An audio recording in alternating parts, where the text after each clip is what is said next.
I'm delighted to say I have company in studio. It is the one and only John Burns, a retired Deputy Principal of Rice College and Educational Consultant. John, good morning to you. Good morning, Alan. How are you? Very well. Thanks very much for being with us. We're going to talk about something that is extremely topical indeed.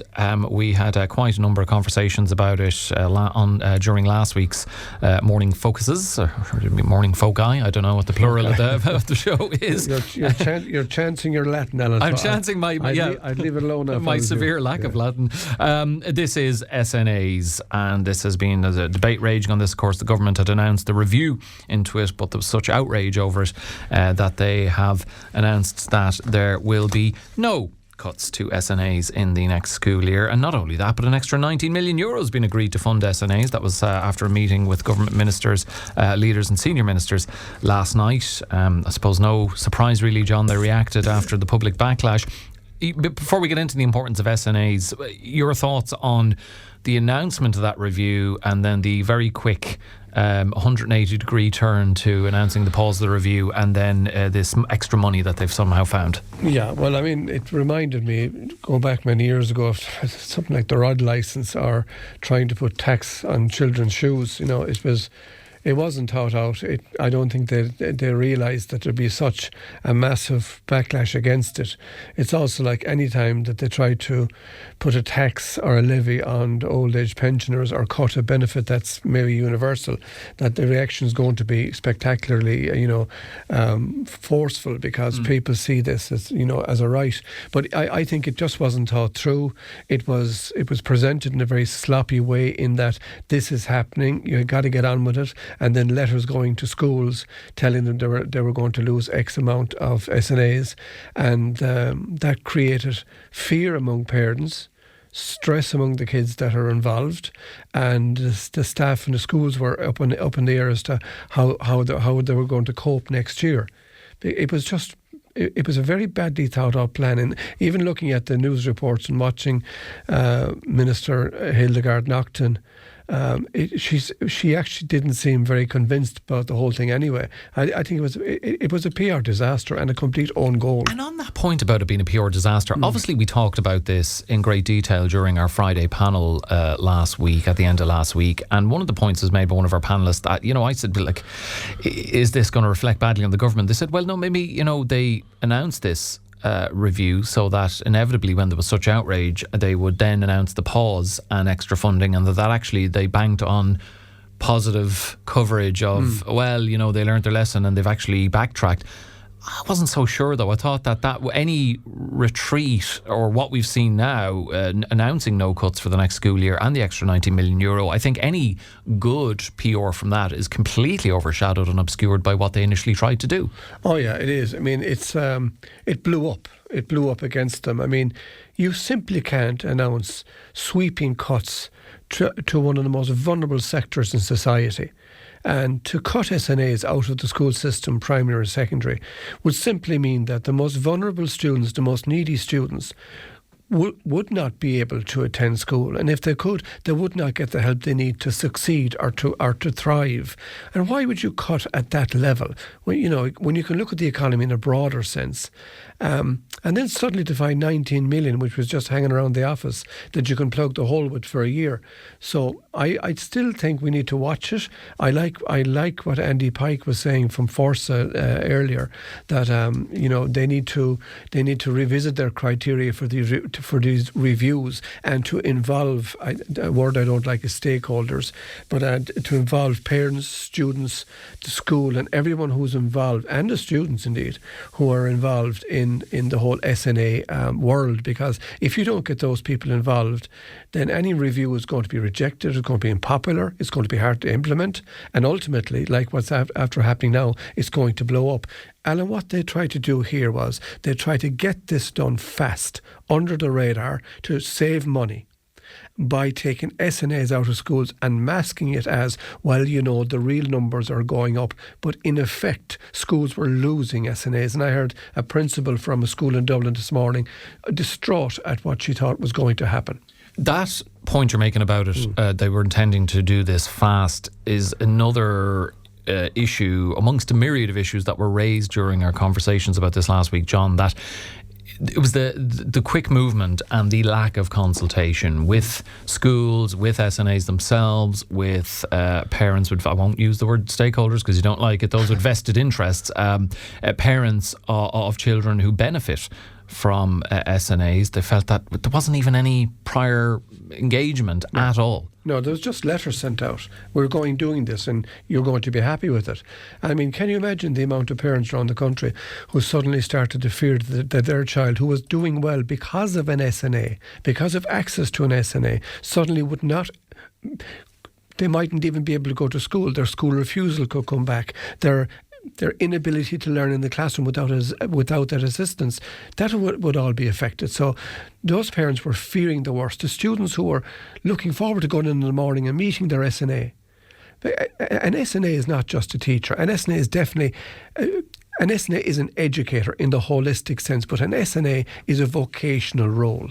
The students go into these marvellous women and men who are working in schools side by side with teachers, and their raison d'etre, their reason to be there, is to look after this child they have the diagnosed and they have the recognised educational special needs. They have a right to their SNA access, and when they see the SNA in the morning, they know firstly their day is going to be safe, they're going to learn, and they're going to get help from a kind person. And that's not just a kind person off a street. These people are highly trained educational professionals. And on that, maybe, John, you can shed light a little bit more for people who have a kind of vague sense of what an SNA actually does. So can you maybe go into it in a bit more detail about the kind of things they do to help children? The main role of an SNA, I think, is to keep children in school who have recognised educational needs. And those needs can be not just educational. You can have children who need help with going to the bathroom. You have children who need help with mobility. You have children who present now to school with quite pronounced behavioural problems. And without an SNA, it's not possible for that child to be in, say, a mainstream class without some help. The SNA is that link the student has to their educational journey. But they assist with mobility, they assist with providing supervision in classes, they look after students' basic education needs. They make sure that the homework is taken down, that they're doing the best they can do. They demystify the timetable, they go through the corridors with them to stop that fear of these big crowds going through corridors. They will be with them at all junctions when their education has been discussed. They'll break down the lessons for them. They will liaise with the teacher and the student and the parent to make sure that everyone knows that this is the amount the child can deal with, or maybe this child can be challenged a bit more academically. But I think they're a conduit. They're that sort of link in the whole system. But they're a link. This is the most important thing. SNAs are the link in the education system that students trust. And without that, you have bedlam, because they're entitled to their education. They have a constitutional right to their education, but they need their SNA. Now, most students don't have a full SNA. It's all about access to an SNA. And I am worried that the allocation of SNAs in schools, that the SNAs who are actually on the ground, there are so many students now accessing them that they need to watch their own health as well. And even we heard from one last week talking about having to go from attending or helping a student in one class to another class where they were needed by another student. But even aside from their really important primary roles and related primary care, there's a lot of secondary care tasks that they potentially come under their remit as well. Yeah, they'll be working on students' timetables, they're working on their locker spaces, they're working on their uniform, they're working on their personal educational plans, they're liaising with the special needs education department in the school to make sure that the student is accessing everything they can do. They're liaising with the exam secretary to make sure that that student gets their reasonable accommodations in the Leaving Cert or Junior examinations. They're working with parents, they're working with TUSCLA, they're working with CAMS. So these are I would think, having been in education for 26 years in, say, in Ennis, there are some very critical roles in schools. And they're not always, say, principals or deputies. These are certainly important roles. The SNA occupies a very important vocational space within schools that are keeping our most vulnerable children healthy, happy and educated. And to rattle the cage and to threaten their jobs, I think was deplorable. Another point that was made during our conversations about this really important issue last week, John, was that actually it's not less SNAs that are needed, it's actually more, because there are more children who need to avail of the invaluable help that an SNA and assistance that an SNA provides, but there are more and more children with more and varying complex needs. Yes. Well, I two things, Alan. I met a parent there about 2 weeks ago in a different forum, and she was describing to me her situation at home with a child who is a boy who is 15 or 16, who is physically very strong and whose behaviour is extremely aggressive. And like, those parents are living in a bit of fear there. But when the child goes to school and when they can get him to school, the school has this influence on him that gives him structure and balance, and they're aware of his needs. And that intervention by the school is helping that family to cope. So, I was speaking to a deputy principal 2 days ago, and she was telling me that since I retired 5 years ago, the presentation of students to schools has really changed. There are many more students now presenting to schools with more severe behavioural and learning difficulties than I would have encountered in my time. And I remember the last 5 or 6 years of my time there, it was beginning to rise an awful lot. So I don't know where we're going. I look at the English system, where the English schools are... They have experienced this for the last 20 years, and it's quite severe. Like, they have on-site nurses. Some of those schools have on-site police presence. Some of those schools have, on-site psychological services. Okay, so that's far beyond what we have. Well, we're going in that direction. You believe that's the Yes. path we're on? We're going in that direction because students, young people, are really struggling. And I don't think COVID helped. They're really struggling. Time on screens, the whole social media thing, all that is affecting their sense of self. And, they are presenting in schools with more profound... I mean, it's difficult now for class teachers. I remember a class where you'd have 30 students. You got on with your 40-minute class lesson. That was it. Now you have... You have to differentiate many groups in the classroom. You have an SNA sitting there. Students have been withdrawn for rest breaks. It's all changed. The whole scenario has changed. And to make the system work, you have to have a very effective SNA section within your school. The announcement of no cuts to SNAs in the next school year and that extra €19 million in funding...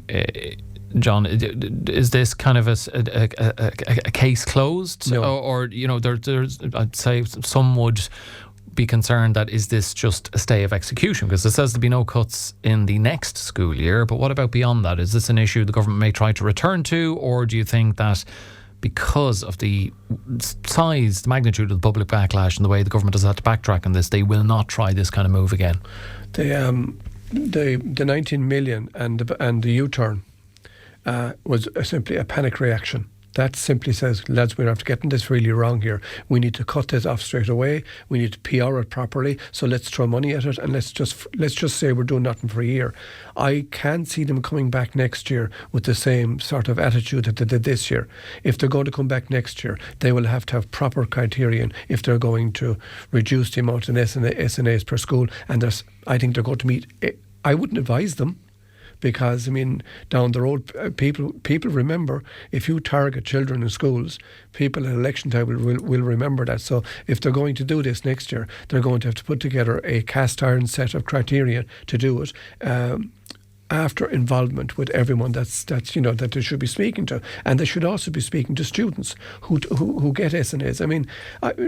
My generation, Ellen, a lot of us would have done better in school if we had an SNA.